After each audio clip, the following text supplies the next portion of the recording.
All right, Tiamo Bibi Akwaba. And Fambra inside Kotoko here on YouTube with Sobed. Prince the Defender. Boss. Nyamiadum. Young concept no quick. Boys to the swaba. Oh yes. Yes, you be Roman 7 my hair. What their performance and net here. Yes. Some boys no boys gonna. Oh yeah. Kofi Bini the Bini man. Bini man, I touch it down. And you can touch it down. Right. Solomon. Sir. Yeah. Also attach it down. Fantastic. Isa Yakubu. Yeah. Also down. Yeah, also down. On this particular episode where we will delve deep into their conversations and what is really going on. Mr. Abio. Okay. Issue. Now say the National Sports Authority. Yeah. Director. Yeah. You are a friend yaw ampofankra. Etimi ababe piemu ewo Kumase. Yeah. Obabe inspect the Baba Sports Stadium. Na Prince. Boss. Park na me hu ye no. And you. Eric Tinkler. Se nepa na ko obo the first home game can passing football no. Continue ball. I became so. Kemba so. Because the state of the pitch and the nature of the pitch, yeah, it is just appalling. Park net to two. Yeah. I'll share off screen so you see who send a diner and our pitch is if I yeah. It's not in the best of shape. Right. So at that point, I no more issues there near. About sports stadium near her coach no besu. Oh yes. I'm say aka 1 month and on the 12th. Yes. Kotoko first came here 7th. No, about 14th. The year broke on a couple summit. Fisunsuona and said I'm Tosa. Debbie. The NSA director. I'm imagining Democracy Cup as Speaker of Parliament. If you are Kumase. The President has been invited as a special guest for this game. Right. Krora 2-4-2 has been invited for this game. Yes. And a host of key members. So I can do a committee born to say Parliament, parliamentarians, if you have many movie actors and our former footballers. Yes. On the day, Baba Sports Stadium, and yet, now her pitch now down in Kuyukra pitch when you oxygen. And you Ghana Stadium, you two. Class Sports Stadium and Baba Sports Stadium. Yes. Men can't say Bini ho, but Papa. Assemble it, me A2. But I said, dear air cost so pitch Because stadium no baby we here park no so. Look right. I be born. Look right. Prince. Boss.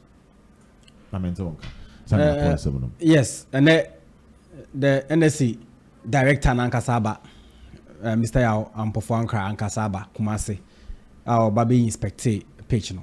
Na so bad. To my surprise, pitch winner mechanic said days ago, you say Nanka a green. Na you say na green na started by you say na afidie. Adwuma omoye no woswa yehu laborers no so omo take grass no so na omo di omo nsa ena na tutu no na ye kra be kan wasem se ewo amanfo aman so no nye sei no omoye no but ye ha sei no adan ti na ye ni se ye busa asa questions no ena sefo na be ka che se eye omo style a omo no omo betimi de the good conditioning of the pitch sa asem na omo ka che nti ye nyai na adwuma a ye koso no enkoso etie de nenim se ye den a embra medru sa time yi de nanka yensen hu pictures of Baba Yara Sports Stadium na pictures e shem kuran na pictures a yengina ye betra se akasa ampa it is in a good shape say pictures are correct just photos bia ni debi yemfa yensan kekan ye AI bia ni ma we de benya natural feel of the pitch nankasa Ghana ni be hu Kotoko ni be hu sampa pitch na ye ready obetim ya use no next season na boss and ya me share no suni pitch no omo de line ato center ni mienu nto ma che mienu enti efa ba akokora de esu nyina tutu efa ba akono esu na tutu pa wo se ato anwea no said the echo restance. And when the sooner to tuama, who is a tuaniano. And at the other half no so na fe na no so no green no FFF e bank kakra. And on the line achim. Na boss ade surprise me say sprinklers na me hu say ya adwuma wo so na etu. Corner line ho dia. Ane. Dia ka ne dia me hu say na mpanifo abia me de minim say bia asa e bia na omunya nso ye no mintimi kasa asai die. But the me hu say na e active a e ya adwuma na etu pe. That is corner line so dia no. E no pe na me hu say na aso a na e ya adwuma. So kuro after every season you regressing. I'm a grass for front of a banner. Bayern Munich for yes. Bayern Munich for yebi. Crystal Palace bebo Europa League. Crystal Palace for yebi. Regressing. Omode machines ni siso. No man yisu nyina fi so afi o masa lane for kama. Who wan say ade ayefe pa. But here has you know I am very surprised because boss a free sad time we kwa pim democracy cup no. Ye ni 1 month. Yes, Asante Kotoko qualified for Champions League. Champions League. Yeah. And a CAF Confederations Cup and a Confederations Assemble. Oh yes. And CAF inspectors by. Yeah, the Asaah Kotoko and a single Africa game. Yes. They had to play in Accra, which was a big disadvantage to the club. Yes, of course. Then this season also, and Kesa Fire with this attitude. There is no assurance say enka omobeye ama bibia koye so we are likely to get back to Kotoko Asako eye Accra bi Asako bo eye ne CAF match say nti yaw ampofo anka okay kan ho na o wa chire no nsema ma o kan de opanyi form pa we dey country timima appearance $300,000 intimi nye pitch that same national team no or international friendly and an international qualifier. I don't know about Bono. Intimacy, the Nene. Paying the count na more than more for fast to share your man convey Ayra crabs. What? It's about updating for those who listen. Twas Accra, Kotoko Golden Warriors. Kotoko Golden Warriors. Preseason age, mamma. Preseason is about resource or performance. But it tell mommy, not main comments. Well, simply it is about performance. It's about performance. Preseason, you know, that is the moment our coach in the deploy the tactics. Players ne coach in the chere players are here ni wo here. Into preseason they can results no kan hu here bebre. But was results no so mark supporter no confidence. But the supporters no don't really care about tactics na coach in the bebre no. They also they bragging rights in their results. See are starting here go. It's you know anka performance ni hu here pa balance no supporters no especially the team no modern bona nkoye a supporters no person mo te results e mo de power mo so ntika senior prince ya to jano is about the building. Yes, that is for the coach. But supporters we are not among chain building. They are interested in the results for bragging rights and the confidence ahead of the new season. Yes. Well, Kotoko winning the first preseason game. Right. Accra. And yentimi for update number. Mamin Kamfra. Mamin Kanishik Accra. Okay. Mamin Fair Nedi and one side and met you for. Nice inside Kotoko with Sir Obed and Yetim Kunakesi. So don't forget to subscribe to the channel. Number 1, Prince and Kotoko Kodru Yano. And a little bit of shake up kakra. So I'm going 2 days new. Yes. And to Monday, I'm shake up. And a Tuesday, I'm training. Nice one. And not training. That's Tuesday training. I catch them and say, "No boys need be trained Kotoko Accra." Right. Into Kofi Bini, Bini man, the Ivorian ball playing left-footed centre back. One for back one count. Any other Van Dijk there. Okay. The Abidjan Van Dijk. Actually, yes. According to Prince the defender. Yeah. Prince will do back in fan to more. So editorial team you be free because I mean you would describe Eric better no. Then you see for describe on ye be film. That's a boy in the banner on bonus oh at you for better watch stadium. Boss and yet to be free come say many at honra and yes me say how you free hard work. They work kind of too much. Hey, no plan we describe on us Eric better. Boss Wait, Stanley Menzo. Better. Stanley Menzo tia. Or them beka Kotoko scouting team. Now we three. Better ne there or shiny or see from Sunday or can match of 500 cities. Actually, Come Toronto. Eric better. Now you are prince if I can't born one seven. Oh, so Bob on the sa 500 cities. Also a doku. We say Abidjan for doku. And Abakotoko. Better. Okay. And Eric better so akra. In yan fan video ni baba. Okay. And Abranti friend Solomon. Solomon Asaah. Okay. Also Ghana. Now Solomon Asaah. Menya chance ne details ne reps. Okay. Oh Cameroon akasa. Okay. Yes. Okay. And when rare. Me call Cameroon. Nice one. Me nyom ko kasa. Nice. Na me ransom no yepa. Agency na de ba e de Frank Mbele Tuga ba e. Omo na de boy we ba. Oh, any afa. Na we tre and I started game. Enti omo nyina no mo akra te no training no no mo tuatua. They no boys na de obi aba. Okay. All the boys number. Wow. Solomon Asaah, Eric Beta, Kofi Bini, Emmanuel Mama, and Abranti Freno, Isa Yakubu. Okay. Omunyina ba. Available. Now line up in the same Bernard Ibrahim, clearly coach. I friend Eric Tinkler. That's why I for Danlad now. We games now. We send your matches near the first player. Yeah, first team ni biya Danlad ne dem. The Danlad experience no so. Pa. And now Eric Tinkler him the importance of experience. Yes. Nipa ne hu hia. Pa. Kotoko 4 years scouting me, I can't say menka. Why? Almost scout you be, I can't. Okay. The Danlad and the die. And Isa Yakub about right back. And or the Patrick Esiebu about left back. Yes. And Kofi Bini man about number 4. Together with Ali Umar. Let's say then Ali Umar about left back. Yes. Left center back. Okay.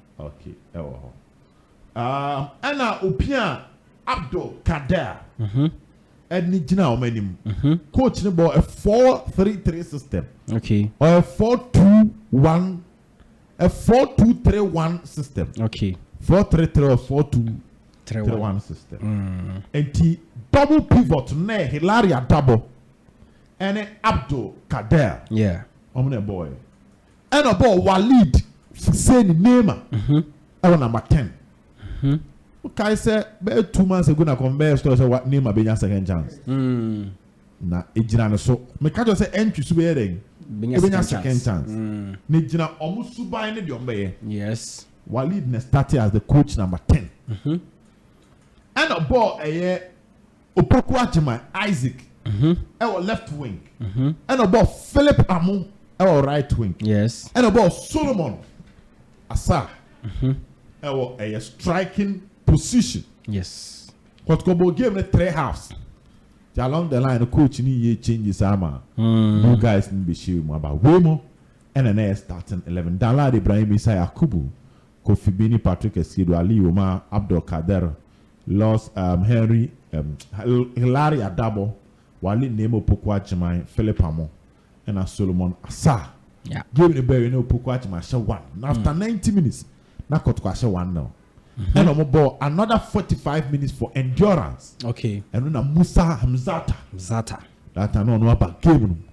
Obeshare back Emma a 2-0. Okay. And Kotoko they also have reported 1-0. Yes. So at the end of 90 minutes, 1-0. But out of endurance, 45 minutes on Kotoko share back.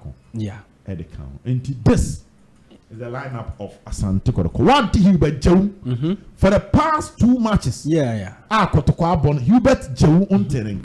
Joe, our national under 23. Okay. The Black Meteors. Okay. One Hubert Joe. Nice one. After that, Obe join Asante Kotoko. Bonyamba. Okay. Tina Hubert Joe. National team assignment. Okay. Soldier suspension. On can't remember the first one team, but on can be a just issue of national team assignment. 2-0. Okay. And now 1-0 for Kotoko. First win of the preseason. Prince, Boss, answer kwana meba win this no. Mesre hase no. Media team no should brief the supporters well when it comes to results. Na to da ya na results no confuse supporters no. Because a bit is send ye share with Ebony dia no. Na ye scoreline here 1-1. E bi say 2-1.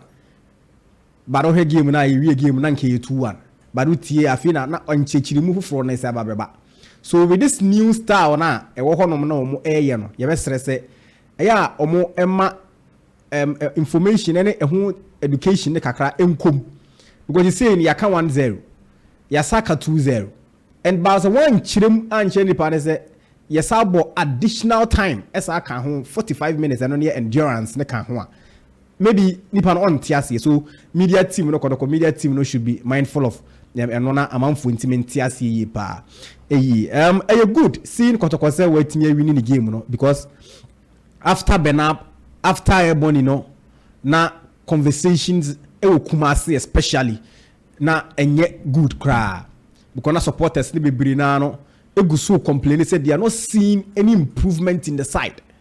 It no na almost bet was a team need to make kind of one almost team results be a afi na din Kenya from Kubi be sa ba supporters nim anything that me can say nka pre-season the nka results ni hu hia bebre anything that be sa and kahuni shada here but because team no abre because team no ewo in a rebuilding phase now you need the supporters to rally along no ntino eya na results be say no ebo ama supporters ne timeti ne amase etime no for coach Eric Tinkler and the players no a good seeing say Emrantia no live up to the expectations in game 3 finally omutimi dey win never it shouldn't end here. They should keep on with it. No one can call him. Now the board chairman can't so bad. I have seen the crowd in here me pack sepa. Because board chairman crowd here, yasema ya can with your baby say a crown or makono crown ain't enough. It doesn't guarantee any player be one be a fixed position in the team. Ya kana hasa. And a board chairman was where sis watch almost say what about a crown and say team no oka 100%. I have seen the crowd bet me say he be a free. So each and every single player should give Coach Eric Tinkler headache. That is what I want to see. Obiama Coach Tinkler headache. Says you a free man. I was a coach in a breath to explain. That is what I want to see from the players. And it is over. Game number 3, no, I am impressed with the results. Okay. And Mekato are crowding a series of friendly matches. Yes. Back to back to back. Nice one. We abona. Division 1 Super League. Group B. DBB. I want you form. Pa. I'm waiting. Prince. DBB 4 form. But the minimum said monitoring the course of was. Okay. Yes, oh yeah, the number. First match on your and they need eyewitness or update DBB team no. Yes. So that they will know exactly what they will do about him. Moving forward. I know you're free or banty. About 2 matches on. About 2 matches. About against RTU. And about against Atram Divisa. 2 games in a winning by. About 3-3 against Atram Divisa. First game. And Omulusu 4-1 to RTU. RTU na Nuruddin Wema Wumbi. Oh yes. Former Asante Kotoko. Oh yes. Now what the headman na aboniti den. NTDB chofo mo bopa. Wow. Mo bre. But still a better. Nice one. All both now teacher, both now teacher. One more near anya. But one no man ma ba before. Yeah. So that is DBB. Among a caps on board. Kwame Poku. And some and I made the amount. Stabio we animal pon. Kwame officially. On said boy need a post said or that could go fast. Yes. But maybe officially could try contract. Okay. The man catch and say, oh yeah, a surplus to requirement. And therefore there will be the need to push him to the youth. Yeah. Now clubs need to have to tell him. How to folk is in the conversation. Yes. Hamza Benko. Yeah. Hamza Isa. And a Maulu Wayoko. The house said Nimono. I young Kusu. Man, India. More hapa. Samates. Samates. Good. Almost any abre. Okay. Yes, also Lusu Emmanuel Mama. Yes, to Kotoko. Yes. The Samates. And knock on the doors for Kwame Poku. Sasu na minim say baby any Gold Stars. Okay. Also mo try Albert Amwa. Yes. But na slow. Baby any Gold Stars. Chase Kwame Poku. After Atakumi Koyen. Yes. Okay. And then Ediana Stars. Ko Samobodu. Who say be ko baby amani pana strong there. Mama Jane comedy on competition, you know. And you take my attackers, you know. Oh. Ne mama strong. Inti sani o me be. Ya ma kot compare for say see nya but try betimi asan kwan kakra. Oh yes. Kwame Poku. Maka se kot ko board ni pese ye ani atwam ya ani atwam. No be say ya na club no enya nsuo kakra. Yeah. Enum emfamom. The boys na ko youth team no. Okay. Ebi di agro ne be sa story no edamanim. Okay. But on another day, epunumu ebie no, we talk about boys na ko youth team. Nti ama Kwame Kotoko phone so okay. Se swedu can say Samates. Yes. Aba. Yes. But Biani Gold Stars. Diana and a has as show interest there. Yeah. And the me and Gigi Jobia offer near him. The energy was right match the energy of Kwame Poku na yetimi afa no e de na batim to Kwame and Kotoko ni training. Wow. But he is yet to select a team that will be joining. Though when your office from all these clubs are made hunchu no praise for me.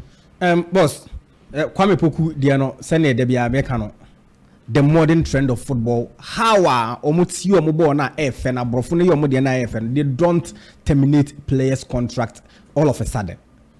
Sana e be terminate contracts no player contract na player na the extreme club no ye ho hwea enyeyi just like Paul Pogba dey Monaco for can said they would need to terminate the contract because Pogba fitness levels no form last season just 6 games this season Osaba no so Osaba be pra nti why they need keeping him and paying him nti eno na dey terminate na player na ko but for Kwame Poku dey this is a player Kotoko betimenya kakra Uko Europa, their clubs ne pepaya ano aya na ye bidding war so bad because say player ba ku timinya clubs be 3 e won ho a eye dan a wo sell no wo power over player no any clubs na ye ba no nti timinya wo sika bi a wo pe so me no the decision from the board not to terminate players contract suddenly no good se player no be terminating the contract na unless se why the extreme no we ho hwe enye no terminate nemom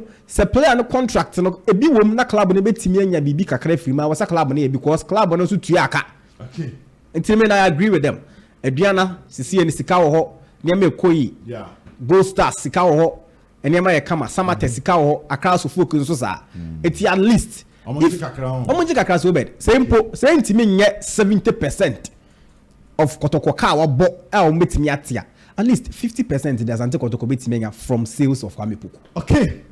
Ena yedi jumadi ni nyina besi. Don't forget to subscribe to the channel. Bye bye.